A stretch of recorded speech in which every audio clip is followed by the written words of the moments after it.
మహాత్మా గాంధీ, సుభాష్ చంద్రబోస్, అన్నా హజారే, రామ్దేవ్ బాబా, ధర్మేంద్ర, అమితాబ్ బచ్చన్.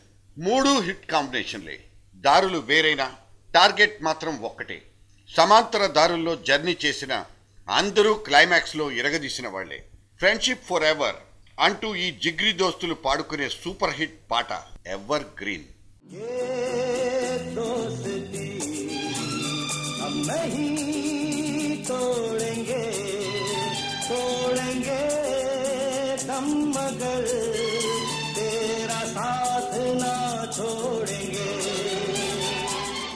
ధర్మేంద్ర దూకుడుతో దూసుకుపోతే అమితాబ్ ఆలోచనతో కొట్టే రకం. స్నేహమేరా జీవితం థీమ్తో చివరికంట చేతిలో చెయ్యేసుకునే పోరాడిన సూపర్ స్టార్స్ వీళ్ళిద్దరూ. అందుకే షోలే సినిమా 30 ఏళ్ల నుంచి ఇంకా ఆడుతూనే ఉంది. రీసెంట్ దీక్షల సీజన్లో అలనాటి షోలే సీజన్లు గుర్తుకు రావడానికి ఒక కారణం ఉంది.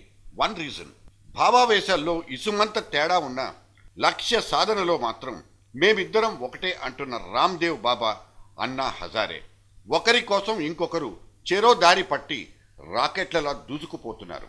మన్మోహన్ మెడలు వంచడమే వీళ్ళు కలలుగనే కంబైన్డ్ క్లైమాక్స్. ఈ రెండు సమాంతర రేఖల్లో ఒకటి హింసాత్మకమైతే ఇంకొకటి సాధు స్వభావం, శాంతి భూషణం.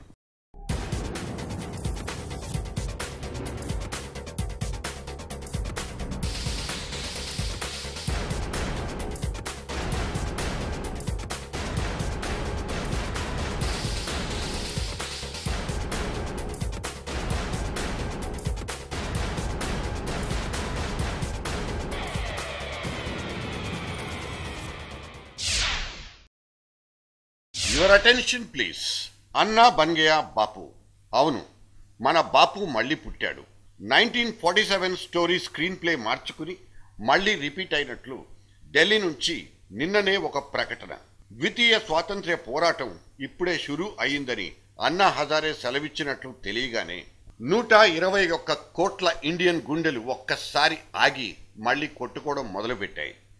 ఇండిపెండెన్స్ కోసం 63 సంవత్సరాల క్రితం వరకు జరిగిన ఫ్రీడమ్ ఫైట్ను లైవ్లీగా చూడలేకపోయామన్న దిగులుతో ఇన్నాళ్ళు ముఖం వేళ్లాడేసుకున్న ప్రజెంట్ జనరేషన్ అయితే వాళ్ల చెవుల్ని వాళ్లే నమ్మలేకపోతున్నారు. అప్పుడు తెల్లవాళ్లతో పోరాటం, ఇప్పుడు నల్లవాళ్లతో, అంటే నల్ల ధనవంతులతో, వాళ్లకు కొమ్ము కాస్తున్న సర్కారుతో యుద్ధం. Anna Hazare and his team ఈ సమరాంగణాన్ని యమ సీరియస్గా తీసుకున్నట్లు తెగేసి చెప్పిన తీరు జనం నమ్ముతారేమోనన్నంత నిక్కచ్చిగా కనిపించింది. భారత్ మాతాకి జై, వందే మాతరం, ఇంక్విలాబ్ జిందాబాద్ అన్నీ ఎక్కడో విన్నట్లు గుర్తున్న స్లోగన్సే. ఒక్క క్విట్ ఇండియా మాత్రమే మిస్ అయినట్లుంది. ఢిల్లీ రాజ్ఘాట్ ప్రాంగణం దగ్గరున్న దిక్కులన్నీ పిక్కటిల్లిపోతాయేమోనని భయమేసిపోయింది. ఇప్పటిదాకా దేశభక్తి సినిమాల్లో మాత్రమే విని రోమాలు నిక్కబొడిపించుకున్న జనం ఇప్పుడు మళ్ళీ అదే అనుభవంతో పులకించిపోయారేమో.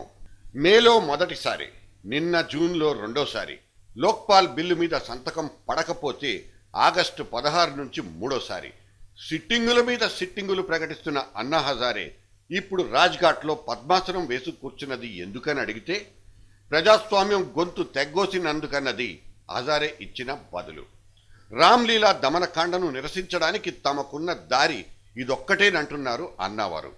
సమస్య గుప్పు మనగానే దీక్షకు వేదిక బుక్ చేసుకునే సగటు పొలిటీషియన్కు ఈ సోషల్ సైంటిస్ట్కు తేడా కనిపించకపోవడం బాధాకర విషయం. బ్లాక్ మనీ మీద పోరు కాబట్టి బ్లాక్ మెయిలింగ్ స్ట్రాటజీతోనే కొడదామన్నది హజారే వ్యూహం అయ్యుండొచ్చు. గాంధీ సమాధి పక్కనే నిలబడి తనను తాను గాంధీతో పోల్చుకున్నారు అన్నా హజారే.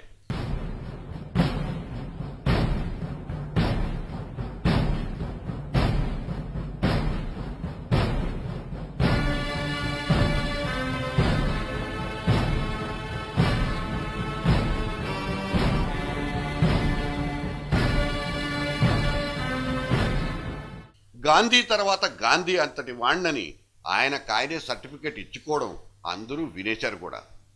నెత్తిన తెల్లటోపి, కాస్ట్యూమ్స్లో కొట్టొచ్చినట్లు కనిపించే సాదా సీదాతనం, మాటల్లో సౌమ్యత, టోటల్గా ఆహార్యం అంతా గాంధీనే గుర్తుకు తెస్తోంది. సరే, ఆయన వల్లిస్తున్న గాంధేయవాదమే కాసింత అనుమానాస్పదం.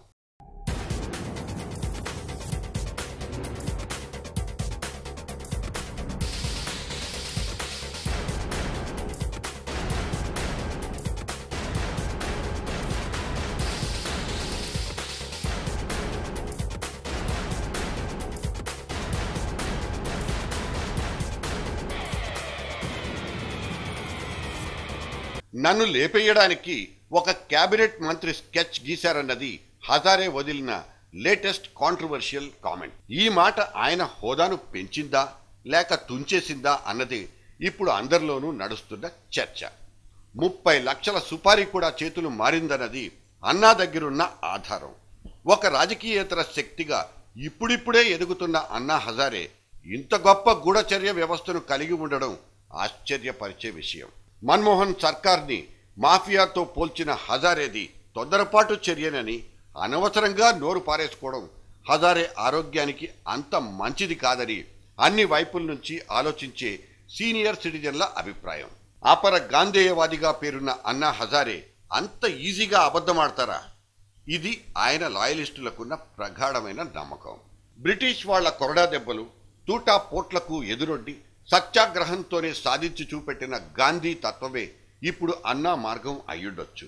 కాకపోతే మారుతున్న కాలానికి పరిస్థితులకు అనుగుణంగా గాంధేయవాదం కూడా రంగుమారి బ్లాక్మెయిలింగ్ జిమ్మిక్కులే దిక్కై ఉండవచ్చు. లోక్పాల్ ముసాయిదా సభ్యుల్ని ముప్పు తిప్పలు పెడుతున్న కేంద్ర సర్కార్ని దారికి తెచ్చుకోవాలంటే ఇటువంటి టిట్ ఫర్ టాట్లే గతి.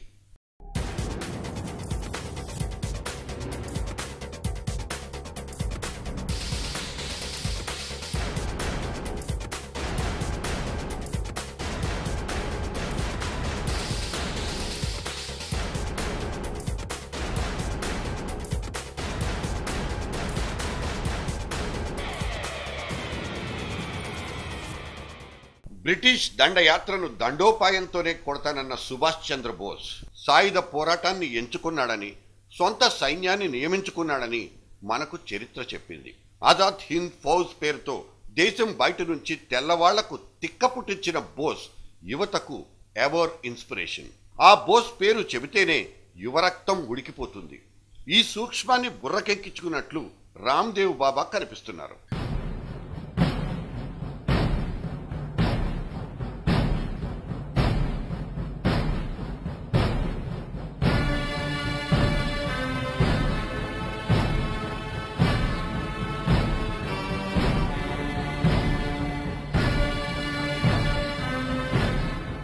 సాయుధ బలగాన్ని ఏర్పాటు చేసుకుంటానని నిన్న బాబా చేసిన ప్రకటన ప్రభుత్వం వెన్నులో వణుకు పుట్టించింది. 11,000 మంది యువ కార్యకర్తలకు ఆయుధాలిచ్చి అవినీతి మీదకి పోరాటానికి పంపుతానని బాబా బాహాటంగా ప్రకటించడం ఒక సంచలనం.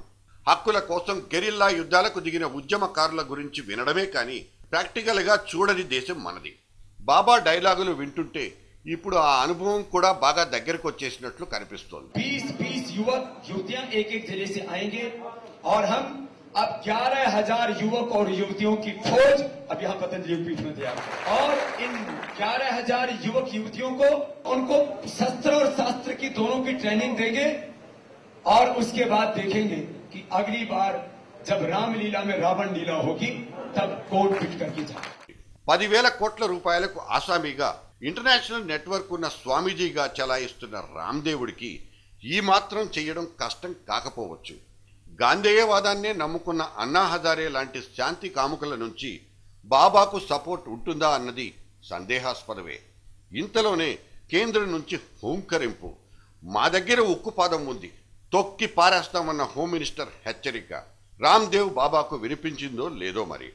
ఒకవేళ వినిపించినా ఈ కలియుగ విశ్వామిత్రుడి కోపం అంత ఈజీగా సన్నగిలిపోయేది మాత్రం కాదు. He has exposed his true colors and true intentions. Let him do so. 3 రోజులుగా అన్న పానీయాలు మాని హరిద్వార్లో పడకసీనేసిన రామ్దేవ్ బాబా కనీసం ద్రవాహారమైనా తీసుకోవాలన్న డాక్టర్ల సలహాను బేఖాతరు చేస్తున్నారు. 3వ తేదీన దీక్షకు కూర్చునే ముందు తన 10 కమాండ్మెంట్స్ కోసం ఎంతకైనా తెగిస్తానన్న డైలాగ్ ఒక్కటే ఆయనకు గుర్తొస్తోంది. ఈ మోడర్న్ సుభాష్ చంద్ర బోస్ మన్మోహన్ సింగ్ను ఊరికే వదిలిపెడతాడంటే అది అత్యాశే.